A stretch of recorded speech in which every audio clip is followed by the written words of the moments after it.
Greetings, everyone. Dustin back with another episode of The Listening Room. I know it has been quite some time since I've posted, but it is that time of year where we're talking music, we're talking our favorite albums of the year, and in today's case, these are some records that I do have a top list, the top 21 actually of 2021 that we're going to get to, hopefully tomorrow.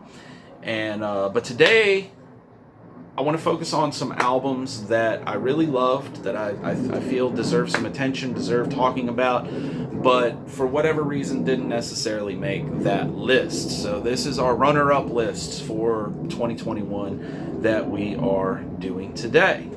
So let's just dive right in. All right, let's talk about some albums.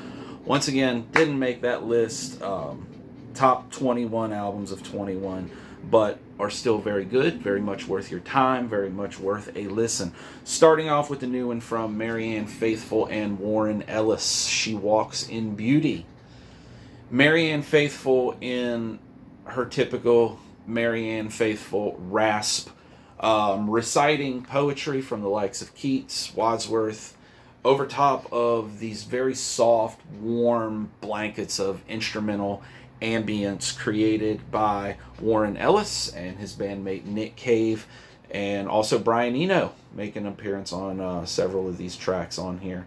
And the album's really nicely packaged. It's like a little book.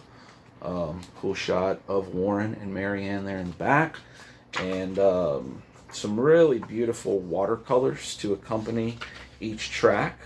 Artwork created by Colin Self, and there it is.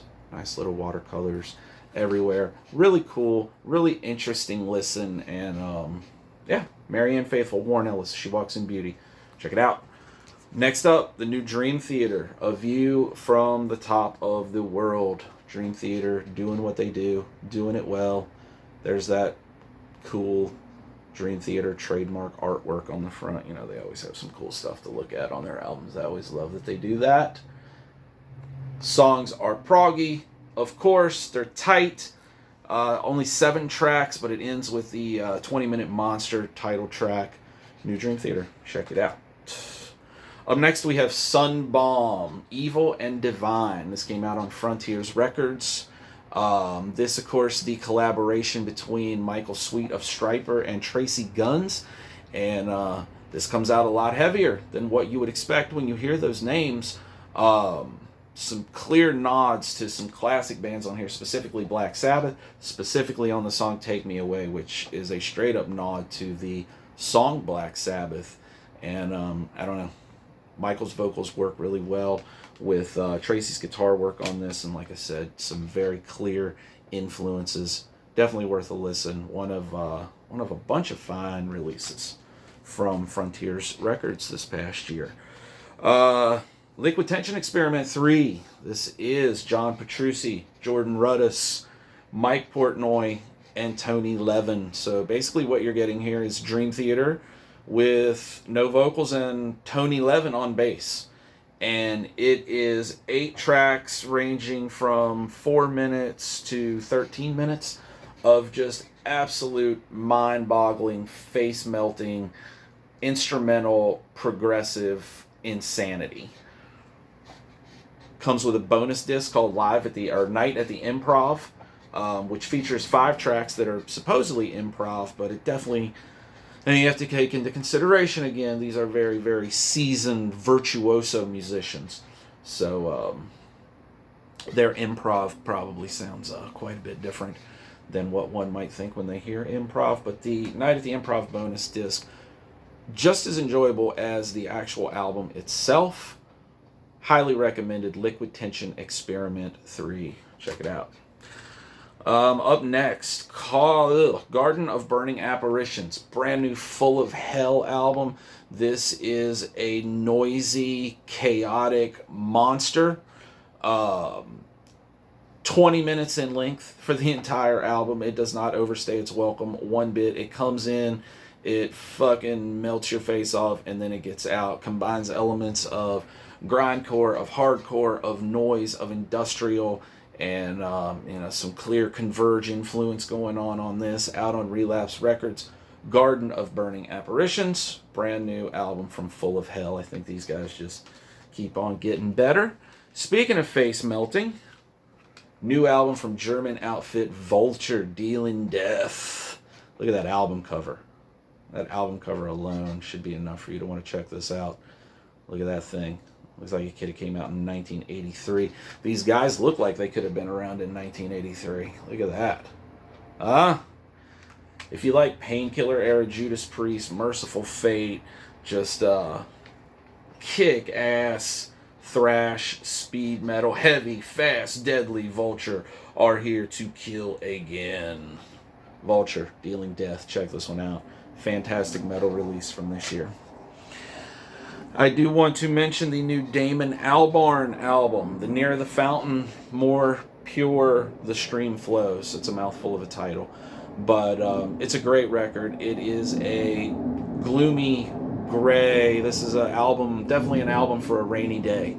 Not like what you're used to hearing Damon doing on Gorillaz records or anything like that. But an absolutely beautiful album. I hear elements of, honestly, the first time I heard this, it brought to mind David Bowie's Low in certain spots. There's elements of electronic music, it border on industrial, but still maintaining this very melancholy, gray, mellow flow throughout. The nearer the fountain, more pure the stream flows. Damon Albarn. Fantastic record. And up next we have Sun. This is a mouthful of a title as well. Meta, Benevolence, BBC 6 Live on the invitation of Marianne Hobbs, recorded for the BBC and for Marianne Hobbs' radio show. This is Sun after their huge tours for Pyroclast and Life Metal. Again, a live record, 3 tracks, 15 minutes, 14 minutes, and the last one, 31 minutes. Sun's monolithic, just free-form compositions, incorporating ambience and jazz and choir vocals, and it's just an absolutely hypnotizing listen, and it's fantastic. I love it. Check it out. New one from Sun. Got some jet noise. This record is a record that, had it not been composed of previously released material, it would not be on this list. It would be on the next list, my favorite albums of the year, and it would rank very highly. But, unfortunately, it cannot, because this material was released years and years and years ago on a cassette-only release through the label of Alice Coltrane. And I'm talking about Kirtan Turaya Sings. I know I'm butchering that title, but this is an absolutely just mesmerizing, hypnotizing listen from Alice Coltrane. Her vocals sung completely in Sanskrit. These devotional songs to Krishna, only accompanied by a Wurlitzer organ. So Wurlitzer organ with Alice's voice. This album is like a warm blanket. I put this on. I've listened to this probably more than any release this year. It's so calming. It's so meditative. It's just an absolutely beautiful piece of music. I highly recommend it. Can't recommend it enough. Alice Coltrane, Kirtan Turaya Sings. Absolutely beautiful, beautiful record. Up next we have Sonic Ranch. I really enjoyed this. I am not a very big country music fan. I will be honest. There are a handful of releases and a handful of artists that grab me here and there. But overall, I think it's one of, at least when we're talking mainstream country, I think it's one of the most boring, predictable, formulaic, generic genres out there. But I like the sound of these guys. Midland, the Sonic Ranch. I hear elements of George Strait on this.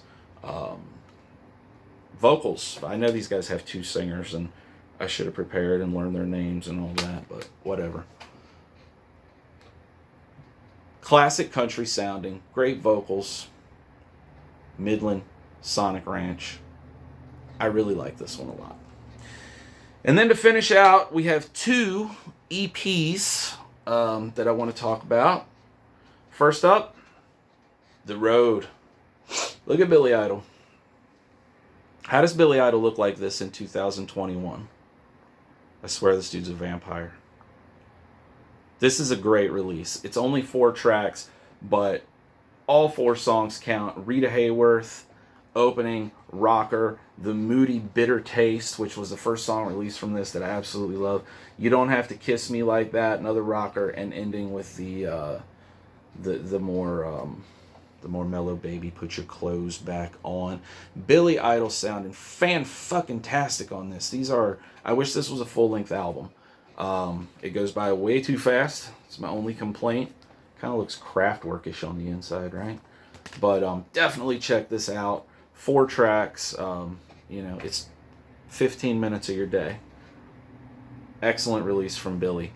And then last but not least, the brand new EP from Knocked Loose, A Tear in the Fabric of Life. This thing is so fucking heavy, incorporating metalcore, hardcore, just damn, this thing is heavy.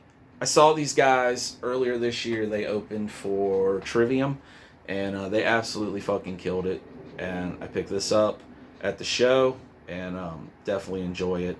If you like hardcore, if you like metalcore, with just breakdowns on this thing, Jesus Christ. Heavy shit. Knocked Loose, A Tear in the Fabric of Life. So that does it for the runner-up video. We'll be back. We will talk about our favorite albums of the year for 2021. And I hope everybody's having a good holiday season. Christmas, Hanukkah, Kwanzaa, whatever you're celebrating. I hope it's great. We will see you very soon with our top 21 albums of 2021.